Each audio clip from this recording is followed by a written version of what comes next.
banyak orang juga yang pengen menjatuhkan. Namanya orang usaha itu kan banyak persaingan gitu. Tapi kan dengan jelinya saya untuk mengembangkan di peternakan ini, alhamdulillah ada aja jalannya. Jatuh, bangun lagi, jatuh, bangun lagi, seperti itu. Sampai sekarang alhamdulillah masih dipercaya untuk budidaya peternakan burung puyuh.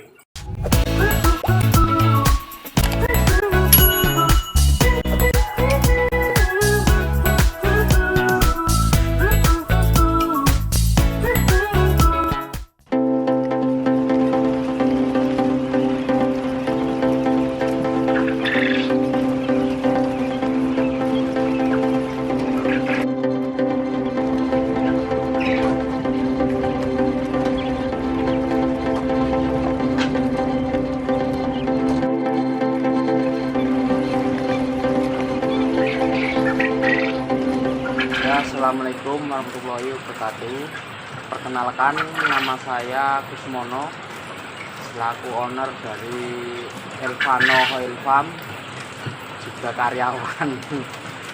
Ya, di sini saya mau menjelaskan tentang peternakan saya di bidang peternakan burung puyuh yang beralamat di Piyungan, Desa Onggopatran, RT 02 RW 38.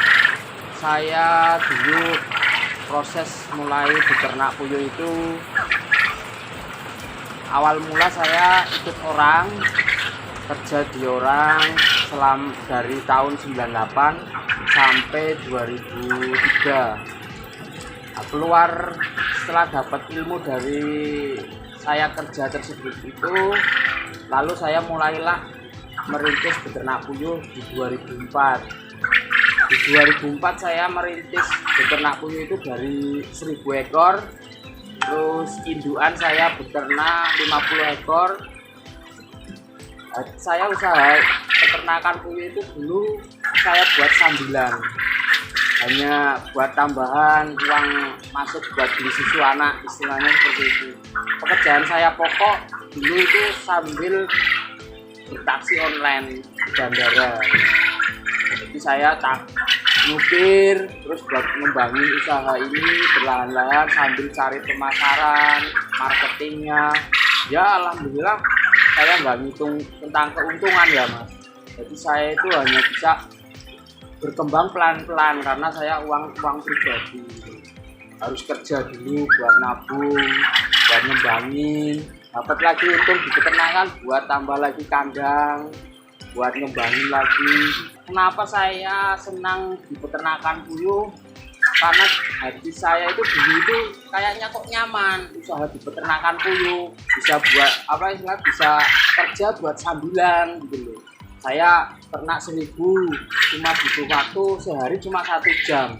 1 jam itu saya bagi dua, dari pagi 30 menit, nanti sore malam 30 menit. Saya seharinya full itu masih bisa kerja naksi gitu loh. Nah saya tertariknya di situ gitu. Nah, terus saya terinspirasi di peternakan puyuh ini. Saya gimana ya saya caranya supaya bisa berkembang kan gitu.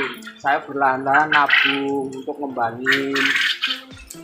Setelah alhamdulillah saya dapat owner juga dari Sukabumi, sahabat saya Selamat Oil Farm itu. Nah, di situ saya kerjasama, saling istilahnya usaha yang berjamaah, istilahnya saya dibelajarin seperti itu. Jadi kamu kalau mau berkembang harus berjamaah, jangan berkembang dengan kemauan diri kamu sendiri gitu. Paling tidak kita punya partner untuk bisa membantu ketika kita pemasarannya itu kurang gitu. Nah disitulah saya termotivasi tuh untuk pengen ngebangin gimana peternakan saya supaya bisa berkembang lagi. Ya alhamdulillah sekarang ini lebih dari cukup, istilahnya seperti itu, untuk mencukupi keluarga. Adapun usaha kendala tentang peternakan puyuh ya pasti ada namanya usaha. Apalagi ini usahanya usaha barang hidup, bukan barang mati gitu.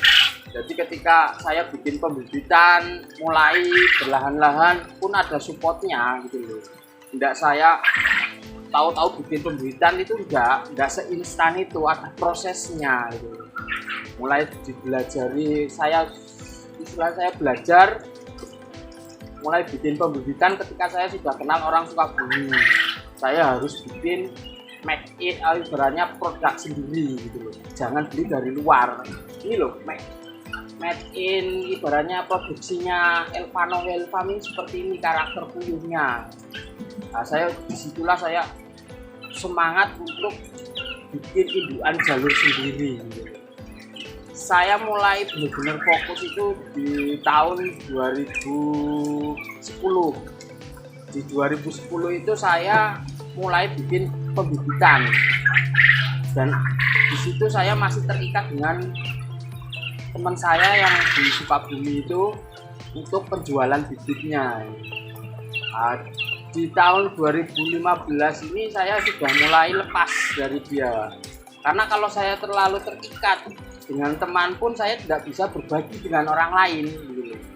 Akhirnya saya belajarlah marketing dari internet gitu, dari Facebook, Instagram gitu. Saya belajar di situ mengolah istilahnya sampai mana atau skill saya untuk membangun di peternakan, dan saya bisa berbagi dengan orang lain. Ini loh kesempatan, ibaratnya peluang usaha di peternakan puyuh itu masih banyak. Karena apa? Di usaha peternakan puyuh ini belum dipegang otomatis dari segi harga, itu belum dikendalikan sama pemerintah, masih orang per orang gitu loh. Siapa yang bisa marketing tinggi, dia dapat keuntungan tinggi gitu loh. Tapi kalau kita usahanya di peternakan puyuh dikendalikan dengan orang, kita untungnya ya cuma segitu, nggak bisa kita untung tinggi gitu. Jadi situ pun resikonya enggak semudah yang dibayangkan. Banyak orang juga yang pengen menjatuhkan, namanya orang usaha itu kan banyak persaingan gitu. Tapi kan dengan jelinya saya untuk mengembangkan di peternakan ini, alhamdulillah ada aja jalannya. Jatuh bangun lagi seperti itu. Sampai sekarang alhamdulillah masih dipercaya untuk budidaya peternakan burung-burung. Sering alhamdulillah. Tapi ya itulah, yang namanya orang pengen sukses itu kita ndak mungkin semulus yang apa yang orang lihat gitu. Orang sukses itu biasa, kalau pengen jadi orang sukses itu harus berani nanggung resiko, otomatis ketika pas jatuh.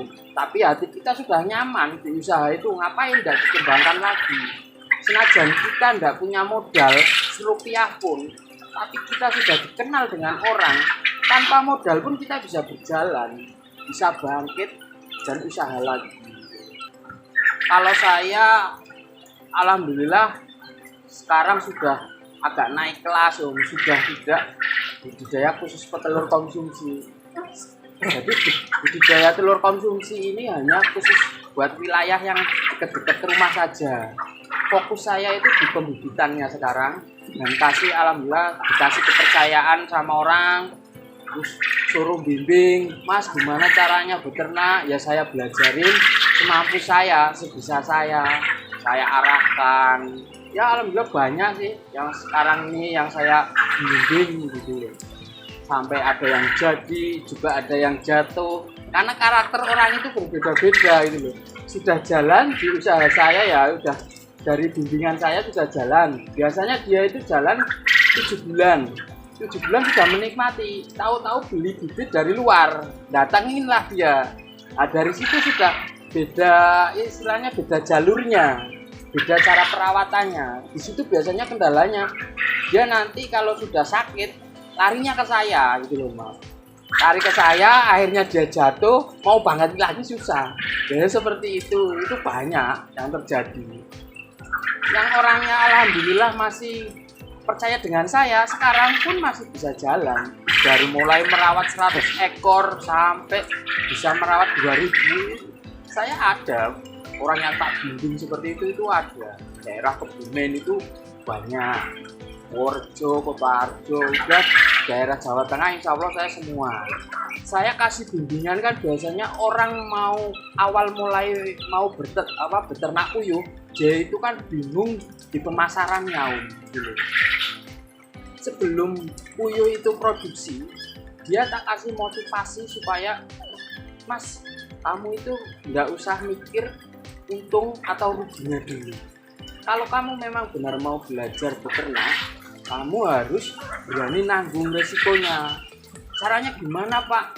Gini Mas, kan saya nggak bisa nganu Pak, nggak bisa masarin telurnya, saya bingung gini. Gini Mas, dengan beli bibit dari saya puyuh remaja. Setelah itu jenengan rawat. Sebelum puyuh ini produksi, jenengan itu harus bermain. Jenengan karena sudah mulai beternak, jenengan harus bermain dengan para peternak-peternak puyuh, entah tetangganya. Terus cara pemasarannya gimana Pak di telurnya?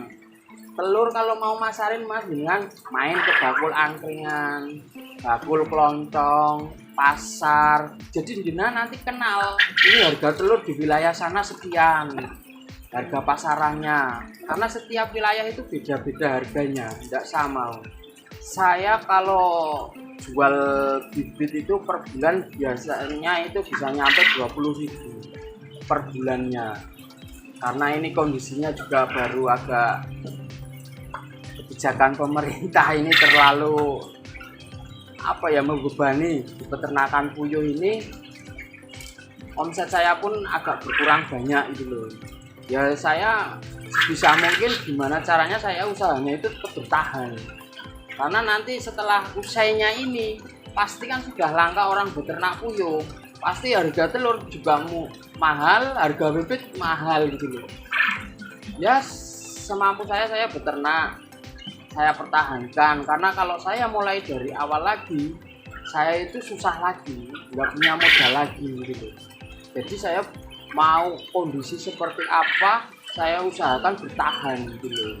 Makanya saya dari 2004 sampai sekarang saya tetap masih bergelut di peternakan puyuh gitu. Untuk pemasaran bibitnya saya biasanya ke Jawa Barat. Itu Jawa Barat itu paling jauh itu saya di Lampung. Kalau ke Jawa Timur saya paling jauh itu ke Bondowoso, Situbondo gitu. Jawa Tengah hampir semua gitu loh. Semua itu saya masukin setiap daerah gitu.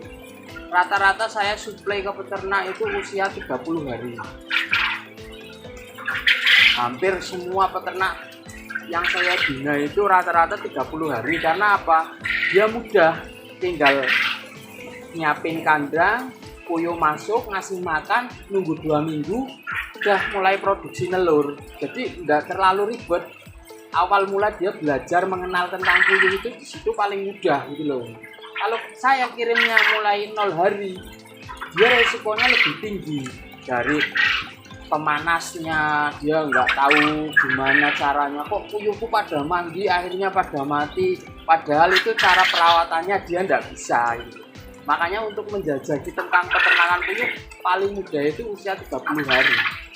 Ya bagi teman-teman yang mau mulai usaha beternak puyuh bisa main ke peternakan saya, Elvano Hoil Farm, yang beralamat di Piungan, dengan nomor HP itu 08 222 65 22 640. Nanti saya untuk proses bimbingannya nanti saya bantu sampai bisa di peternakan kami.